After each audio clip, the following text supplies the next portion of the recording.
qui aurait pu penser un jour que moi, la femme qu'on a toujours rabaissée, qu'on a toujours dit qu'elle était capable de rien, qui aurait pu croire un jour qu'un jour, je serai là déjà avec vous aujourd'hui et, euh, et voilà, écrire sur un long métrage, un court métrage, enfin peut-être le réaliser.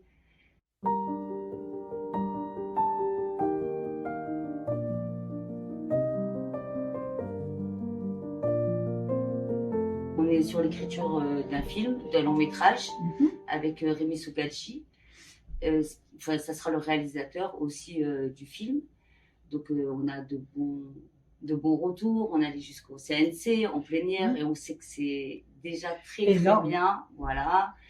Et donc c'est un travail très dur puisqu'on se lève très tôt le matin et on termine des fois les 23 heures sur l'écriture. Après la vie elle n'est pas facile hein, parce qu'à côté de ça il faut que je vive. Donc voilà, je fais des heures de ménage en même temps, et en même temps j'écris un court métrage. Là, j'ai une boîte de production. Normalement, je devrais le réaliser moi-même. Voilà. C'est formidable. Produire soi-même son court-métrage. Mon premier court-métrage. C'est super, ça, parce que ça demande un gros investissement quand même. Ah oui, ça demande... ça demande...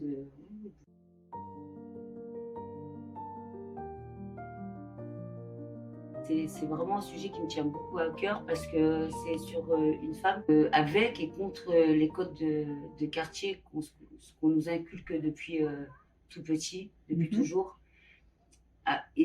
Comment se défendre avec tous ces codes-là, en fait, et comment elle, en tant que femme de quartier, femme de voyou, elle doit se sortir de la violence de du père de ses enfants. Donc pour moi, c'est aussi, il y a une part de moi quand même, mais le film, ça ne sera pas sur ma vie privée.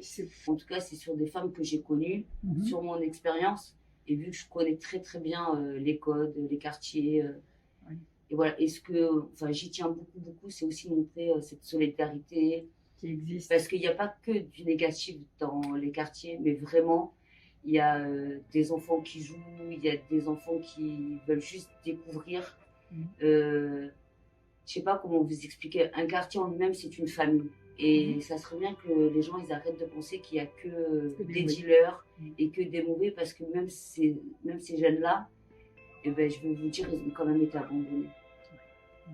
Et si on investit les femmes dans les quartiers, je pense que, et en toute honnêteté et vraiment en toute humilité, comment on dit ? Humilité, voilà, c'est ça. Et franchement, il faut passer par ces femmes-là.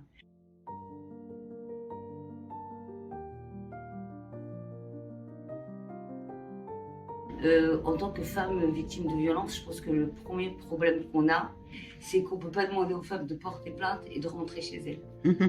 Déjà. Ça, c'est terrible. Et ça, je le dis parce que comment on peut demander à une femme de porter plainte et de dire « Ok, madame, vous inquiétez pas, on va lui faire 48 heures de garde à vue, mais par contre, rentrez chez vous. » Et je vous dis, moi, quand on nous demande ça, c'est signer notre arrêt de mort. C'est fini. Et ensuite, après, je dirais de ne pas lâcher, de ne pas nous lâcher, de ne pas lâcher les enfants. Et que tout passe par la culture. Vraiment, tout passe par la culture, parce que si on emmène les petits, déjà des petits, au cinéma, qu'on les emmène dans les bibliothèques, qu'on les abandonne pas, qu'on leur dit déjà les valoriser, je peux vous assurer que vous gagnez plus de 80% du combat dans les quartiers. Ça, c'est super, parce que ça coûte bien cher autrement. Voilà.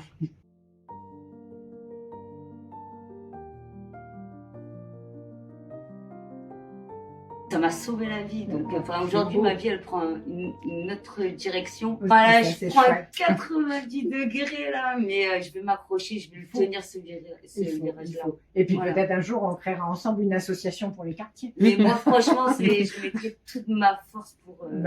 Bravo. En tout cas, si je peux vous aider, mais je le ferai. C'est ça, maintenant, c'est une famille avec plein de gens qui ont envie de faire des choses. Voilà. C'est super. Franchement, merci pour tout. Merci Christina.